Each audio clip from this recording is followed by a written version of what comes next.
Subscribe Muhammad Amjad Nadwi, Indian Islamic scholar. أعوذ بالله من الشيطان الرجيم بسم الله الرحمن الرحيم لا يقاتلونكم جميعا إلا في قرى محصنة أو من وراء جدر بأسهم بينهم شديد تحسبهم جميعا وقلوبهم شتى ذلك بأنهم قوم لا يعقلون كمثل الذين من قبلهم قريبا ذاقوا وبال أمرهم ولهم عذاب أليم كمثل الشيطان إذ قال للإنسان اكفر فلما كفر قال إني بريء منك إني أخاف الله رب العالمين فكان عاقبتهما أنهما في النار خالدين فيها وذلك جزاء الظالمين لا يقاتلونكم جميعا إلا في قرى محصنة أو من وراء جدر. وہ سب آپ سے لڑ نہیں سکتے ہیں مگر ان بستیوں میں جو حفاظت کے طور پر مضبوط بنا دیے گئے یا یہ کہ دیواروں کے پیچھے سے. ان کی طاقت آپس میں بہت سخت ہے. آپ ان کو ایک سمجھتے ہوں گے حالانکہ ان کے دل متفرق ہیں. اس وجہ سے کہ وہ عقل نہیں رکھتے. ایسے ہی جیسے کہ ان سے پہلے قریبی میں کچھ لوگ تھے جنہوں نے اپنے کام کا وبال کا مزہ چکھا اور ان کے لیے دردناک عذاب ہے. ایسے ہے جیسے کہ شیطان کا قصہ کہ جب اس نے انسان سے کہا کہ تو منکر ہو جا تو اس نے انکار کر. تو پھر جب وہ منکر ہو گیا تو اس نے کہا کہ میں تجھ سے بری ہوں, میں اللہ سے ڈرتا ہوں جو سارے جہان کا رب ہے. پھر ان دونوں کا انجام یہ ہوا کہ ہمیشہ ہمیشہ کے لیے دونوں جہنم میں چلے گئے اور یہ ظالموں کا بدلہ ہے.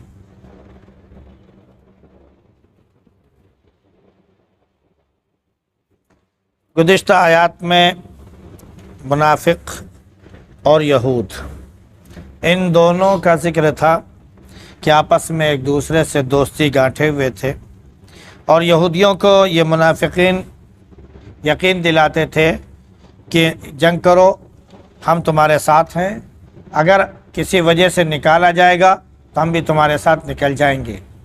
اور یہ مدد کے لیے تیار تھے, لیکن اگر مدد کے لیے آتے بھی تو پیٹھ پھیر کر بھاگ کھڑے ہوتے. اس کی وجہ کوئی اور یہ نہیں تھی بلکہ صرف یہ تھی کہ ان کے دلوں میں مسلمانوں کا رعب طاری ہو گیا تھا, اس لیے کہ وہ ناسمجھ لوگ تھے. آگے انہیں یہود کا ذکر ہے جو مدینے میں آباد تھے. اس سے پہلے بھی عرض کیا جا چکا کہ مدینے میں بہت سے قبیلے آباد تھے, بنو نذیر, بنو قریظہ, بنو قینقاع, اوس و خزرج وغیرہ وغیرہ. تو بنو نذیر ہوں یا بنو قینقاع ہوں یا بنو قریظہ, ان سب نے اللہ کے نبی صلی اللہ علیہ وسلم سے جو عہد و پیمان کیا تھا مدینے کے اندر, سب نے عہد و پیمان توڑ دیا, سب نے مخالفت کی. اس نقض عہد کے پاداش میں ان سب کو مدینہ منورہ سے نکالا گیا اور دور علاقے میں ان کو بھگا دیا گیا. بنو قینقاع بھی یہ بہت مضبوط اور مستحکم لوگ تھے, ان کا قبیلہ بھی بہت مضبوط تھا. ان سے عبداللہ بن سلول نے بھی آ کے معاہدہ کیا تھا اور ان کو نقض عہد پر ابھارا تھا اور انہوں نے نقض عہد کر دیا. اللہ کے نبی صلی اللہ علیہ وسلم نے ان کا 15 دن محاصرہ رکھا. 15 دن میں ان کی حالت غیر ہو گئی اور مسلمانوں کا رعب ان کے اوپر طاری ہو گیا اور یہ ڈھیر ہو گئے. تو اللہ نے اسی کی طرف اشارہ فرمایا کہ اے مومنو، تم یہ سمجھتے ہوگے کہ یہ بہت طاقتور اور آپس میں بہت متحد ہیں. یہ متحد نہیں، قلوبہم شتیٰ، ان کے دل جو ہے متفرق ہیں. جب ان کا دل آپس میں ایک دوسرے سے میل نہیں کھاتا ہے، ایک دوسرے سے متحد نہیں ہے، تو جسمانی اعتبار سے بھی یہ بھی ایک دوسرے سے متفق نہیں ہو سکتے، یہ ہمیشہ ہی الگ رہیں گے. اور ہندوستان میں ایسی مثالیں موجود بھی ہیں کہ جب محمود غزنوی نے ہندوستان پر حملہ کیا تو یہاں پر کہا کہ جا کر ہندوستانی فوج کا معائنہ کر کے آؤ کہ وہ کھانا وغیرہ کس طرح کھاتے ہیں. تو ان کو بتایا گیا کہ ایسے تو سب ایک ہیں، لیکن جب کھانے کا نمبر آتا ہے تو سب اپنی پلیٹ لے کے ایسے کھاتے ہیں جیسے گائے ایک دوسرے کے خلاف منہ کیے بیٹھے ہیں. خاص طور سے نیل گائے کہ جب وہ جنگل میں بیٹھتی ہیں تو وہ سر جوڑ کر نہیں، سب کا رخ ایک دوسرے سے الگ ہوتا ہے، اس کا ادھر ہوگا، اس کا ادھر ہوگا. تو وہی حال ان کا کھانے کا ہے کہ ایک دوسرے سے الگ ہو کر منہ الگ کر کے پیٹھ دکھا کر یہ کھانا کھاتے ہیں، ایک دوسرے کے ساتھ نہیں کھا سکتے. تو اس پر محمود غزنوی نے کہا تھا کہ جب یہ کھانے میں ایک نہیں ہو سکتے ہیں تو لڑنے میں بھی ایک نہیں ہو سکتے ہیں، اور عین کھانے کے وقت ان کے اوپر حملہ کیا جائے. نتیجے کے طور پر جب کھانا تیار ہوا اور یہ کھانے کے لیے جٹے، حملہ کر دیا گیا، پوری فوج بھاگ کھڑی ہوئی. محمود غزنوی نے کہا کھاؤ، یہ کھانا تمہارے لیے تیار کیا گیا ہے. یہ مثالیں موجود ہیں. قرآن نے تو سارے کافروں کے بارے میں کھلے طور پر کہہ دیا، چاہے وہ اہل کتاب ہو یا اہل کتاب نہ ہو، کہ جب ان کا معاملہ مسلمانوں سے پڑتا ہے اور زمینی سطح پر جب ان کی لڑائی ہوتی ہے تو اللہ نے کہہ دیا کہ تمہارے سامنے ٹک نہیں سکتے، کیونکہ تمہارا رعب ان کے اوپر طاری ہو چکا ہے. قلوبہم شتیٰ، ان کے دل متفرق ہیں. کیوں؟ اس لیے کہ وہ ناسمجھ لوگ ہیں. ان کی مثال دی گئی ہے بنو قینقاع سے خاص طور سے، اور بنو قینقاع والوں کو مخاطب کر کے کہا گیا کہ تم سے پہلے بھی بنو نذیر اور بنو قریظہ وغیرہ نے بھی اسی طرح کی بدعہدی کی تھی اور ان کو بھی دنیا میں سزا ملی تھی، لہذا تم کو بھی سزا ملے گی. اور یہی ہوا کہ ان کو بھی اپنے کیے کا وبال اور کیے کی سزا ان کو بھگتنی پڑی. ان کے لیے تو دنیا میں بھی عذاب ہوا اور آخرت میں جو ہے وہ ہے ہی. اس کے بعد ان کافروں کی مثال ایک نیک شخص سے دی ہے جس کو شیطان نے گمراہ کر دیا اور کفر پر آمادہ کر دیا. کیونکہ جتنے بھی اہل کتاب ہیں پہلے وہ مومن تھے. حضرت موسیٰ علیہ السلام کے زمانے میں جو لوگ ایمان پر قائم رہے اور جو بعد میں بھی تورات کو وہ مانتے رہے، وہ حقیقت میں مسلمان تھے. لیکن عیسیٰ علیہ السلام کے بعد جو لوگ تورات پکڑے رہے اور عیسیٰ علیہ السلام کو نہیں مانا تو وہ کفر میں پہنچ گئے. نتیجے کے طور پر عیسیٰ علیہ السلام کو جو کتاب دی گئی اور پھر ان کے ماننے والے جو تھے وہ مسلمان تھے. لیکن جب نبی کریم صلی اللہ علیہ وسلم کو نبوت سے اور قرآن سے نوازا گیا تو عیسائیوں کو بھی خطاب کیا گیا کہ نبی کو مانو. جب انہوں نے انکار کیا تو وہ کفر پر قائم ہو گئے. تو ایمان والے کو شیطان گمراہ کرتا ہے. یہودیوں میں ایک بہت نیک دل اور بہت پارسا اور بہت عبادت گزار راہب تھا جس کا نام برسیسا بتایا جاتا ہے. اتنا وہ تھا کہ 9 دن تک وہ لگاتار روزے رکھتا اور لگاتار وہ عبادت کرتا. 10ویں دن صرف ایک دن روزہ نہیں رکھتا تھا، اس دن وہ عبادت سے اپنی چھٹی لیتا تھا. شیطان نے بہت سے اپنے چیلے چاکروں کو اس کے پاس بھیجنے کی کوشش کی کہ جا کے اس کو گمراہ کرو، لیکن ہر ایک اس کا چیلا ناکام ہو کر واپس آ گیا کہ برسیسا کو ہم گمراہ نہیں کر پا رہے. وہ سنتا ہی نہیں کسی کی، وہ تو اپنی عبادت میں لگا رہتا ہے. کہاں سے اس کو ہم گمراہ کریں، کہاں سے اس کو بہکائیں. ابلیس کا جو اس کی جو نسل چلی اس کی نسلوں میں سے ایک خاص اولاد ابیض نام کا جو نہایت گورا تھا، اس لیے اس کا نام ابیض پڑا۔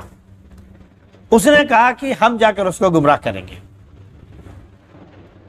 اور اس کے بعد آیا جہاں پر اس نے اپنی کٹیا یا عبادت خانہ اس نے بنایا تھا، اس کے پاس آ کر زور سے آواز دی، برسیسا برسیسا۔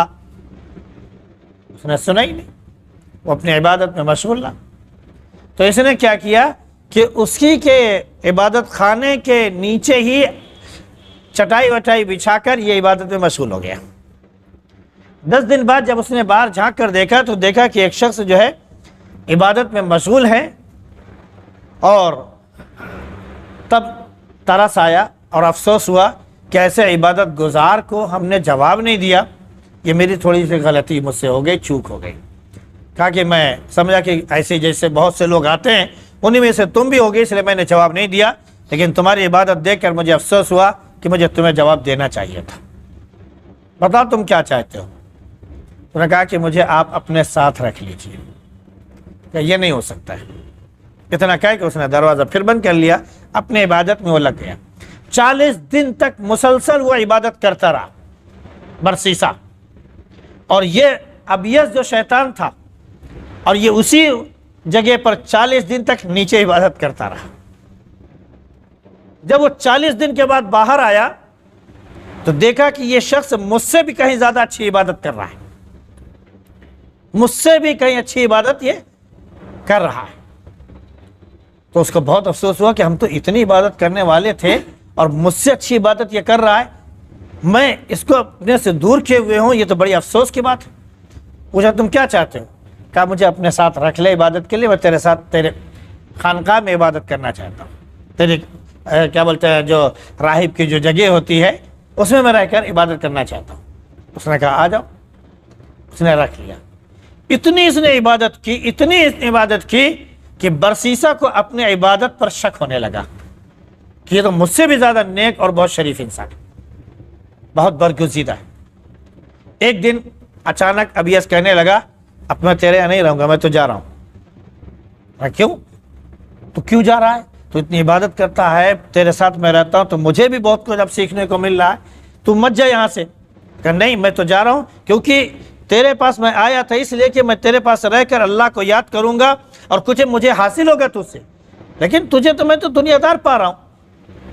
میرا ایک دوسرا ساتھی ہے جو بہت نیک ہے، میں اس کے پاس جا رہا ہوں۔ برسیسا نے اس کے کیا بولتے خوشامد شروع کر دی کہ تو رک جا۔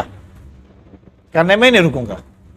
بہت زیادہ اصرار کیا تو اس نے کہا اچھا سن، اب میں رکوں گا تو نہیں، لیکن کچھ میں دعائیں تجھے بتاتا ہوں، وہ دعائیں تو یاد کر لے، اور اس کے بعد جب تو کسی کو بھی دم کرے گا تو ٹھیک ہو جائے گا۔ اگر وہ نابینا ہے تو ٹھیک ہو جائے گا، کوڑ ہے، برس ہے، سفید داغ ہے تو ٹھیک ہو جائے گا، جو بیماری ہے وہ ٹھیک ہو جائے گی۔ تو دعا پڑھ کے اگر پھونکے گا اور دم کرے گا تو ٹھیک ہو جائے گا۔ تو یاد کر لے، میں تجھے یاد کراتا ہوں۔ انہوں نے کہا مجھے شہرت نہیں چاہیے، ہم دعا نہیں سیکھیں گے۔ لیکن آخرکار شیطان ابیض نے اس کو تیار کر لیا اور دعا سکھا دی۔ ادھر کیا ہوا کہ لوگوں میں ڈھنڈورا پیٹ دیا کہ وہ آدمی جو ہے بہت نیک دل ہے، بہت شریف ہے، جو بھی اس سے دم کرواتا ہے وہ ٹھیک ہو جاتا ہے اور اچھا ہو جاتا ہے۔ اور خود جو جن تھا، شیطان تھا، اس نے کیا کیا کہ جیسے ہم لوگ آج کل ہوتا ہے نا کہ بھائی اس کے اوپر شاید اوپری سواری ہے، جن اس کے اوپر ہے، تو وہ اپنے ساتھیوں کے ذریعے کبھی خود کسی کے اوپر حاوی ہو جاتا اور مشورہ دیتا گھر والوں کو کہ اس کے پاس جاؤ ٹھیک ہو جاؤ گے۔ وہ جاتا، وہ دم کرتا، وہ ٹھیک ہو جاتا۔ ہوتے کرتے اس نے ایک شہزادی کے اوپر دھاوا بولا اور اس کے بعد بادشاہ کو مشورہ دیا کہ فلاں بزرگ ہے، اس کے پاس جاؤ تو ٹھیک ہو جاؤ۔ وہ لے گیا، وہ نکلتے ہی نہیں تھے اپنے خانقاہ کے، ہم کو بھی پھونک جھاڑ کا اس میں لگنا ہی نہیں ہے، ہم اپنی عبادت کریں گے۔ جب نہیں نکلے تو بادشاہ نے اسی کی کٹیا کے پاس اس کے لیے کمرہ بنوا دیا اور برسیسا کو مخاطب کر کے کہا کہ اپنی بیٹی تیرے امانت میں رکھ کے جا رہا ہوں، جب تیرا جی چاہے اسے دم کر دینا، اس کے بعد لے جاؤں گا۔ شیطان نے اسے آمادہ کیا کہ تو اسے پھونک دے، دم کر دے، ٹھیک ہو جائے۔ ایک مرتبہ اس نے پھونک دیا، وہ ٹھیک ہو گئے، لے کے گھر گئے۔ اس نے دوبارہ پھر اس کے بعد حلہ بول دیا، دعویٰ بول دیا، اب وہ دوبارہ آئی تو بالکل بے ہوش اور اول فول بھی بکتے ہوئے وغیرہ وغیرہ. اب شیطان نے ادھر اس کو بہکایا کہ دیکھ جا کے اس کو دم کر, اگر نہ ٹھیک ہو تو اب کی اس کے اوپر تو پل پڑ, یعنی اسے تو چھو لے, دبا دے. اس طرح ہوتے کرتے اس کو برائی پر آمادہ کر دیا. جب اس نے برائی کر ڈالی, نتیجہ ہوا کہ اب رسوا ہوگا, تو شیطان نے مشورہ کیا کہ مشورہ دیا کہ تو اس کو قتل کر دے اور اس کے بعد لے جا کے دفن کر دے.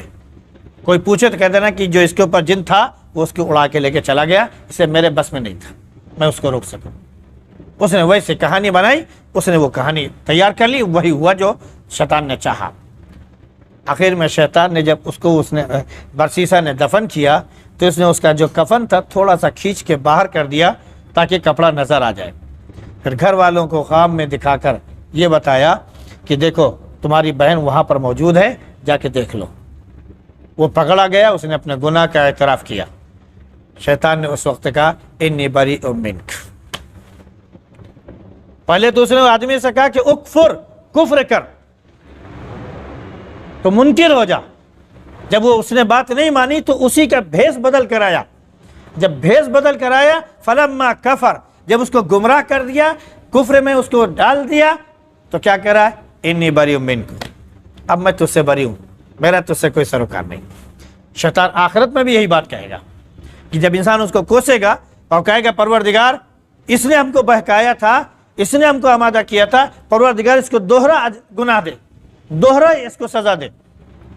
تو شیطان کہے کہ بھائی دیکھ میں نے تیرا ہاتھ پکڑ کے نہیں کرایا تھا, میں نے کسی کا ہاتھ پکڑ کے نہیں کرایا گناہ, تو نے کیا اپنے آپ سے کیا, اپنی لذت کے لیے کیا. تمہارا گناہ تمہارے ساتھ, میرا میرے ساتھ. اپنا دوکھ میرے اوپر مت لادنا,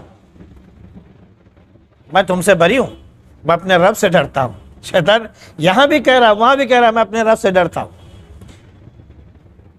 جہنم میں جب ڈال دیے جائیں گے تو شیطان کو لوگ جہنم میں دیکھیں گے تو اس وقت کہیں گے پروردگار اس کو دگنا سزا دے, پروردگار اس کو دگنا عذاب دے, اسی نے ہم کو گمراہ کیا تھا. وہاں جہنم میں بھی وہ شیطان کہے گا کہ بھائی دیکھ میں نے, مجھ سے لڑو نہیں, مجھ سے بحث مت کرو, کیونکہ میں نے تمہارا ہاتھ پکڑ کر تم کو گمراہ نہیں کیا. کسی برائی پر ہم نے تم کو ہاتھ پکڑ کر آمادہ نہیں کیا, تم نے خود وہ برائی کی ہے, ہم نے نہیں کی. اس لیے برائی تم نے کی ہے تو تم کو بھی سزا مل رہی ہے. اور ہم تو منکر تھے ہی, ہم نے رب کا انکار کیا, اس کا حکم ٹال دیا, انکار کر دیا, تو ہم کو تو سزا ملے گی. لہذا اپنی سزا اپنے ساتھ رکھو, اپنا وبال اپنے ساتھ, اس کا الزام میرے اوپر نہیں آنا چاہیے. انی اخاف اللہ رب العالمین. نتیجہ کیا ہوا کہ وہ شیطان بھی اور جو شیطان کا ماننے والا, شیطان کا فرما بردار ہو جائے وہ بھی, دونوں کا نتیجہ کیا ہے, کیونکہ کفر کر دیا اس لیے ہمیشہ ہمیشہ کے لیے جہنم میں جائیں گے. فکان عاقبتہما انہما فی النار خالدین فیہا. اس لیے ہمارے لیے یہ بہت زیادہ سوچنے اور غور کرنے کا مرحلہ ہے کہ شیطان جو ہے انسان کو اسی کے روپ میں آ کر بہکانے کی کوشش کرتا ہے.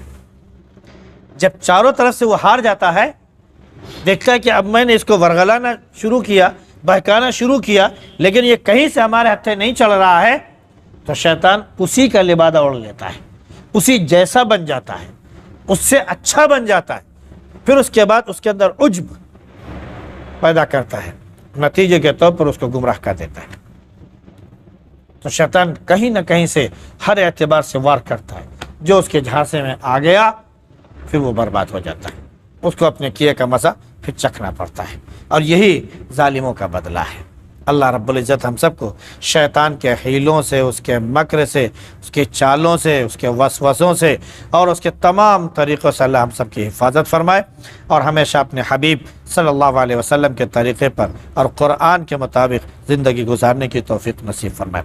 سبحان اللہ, سبحانک اللہم و بحمدک, ونشہد ان لا الہ الا انت, نستغفرک و نتوب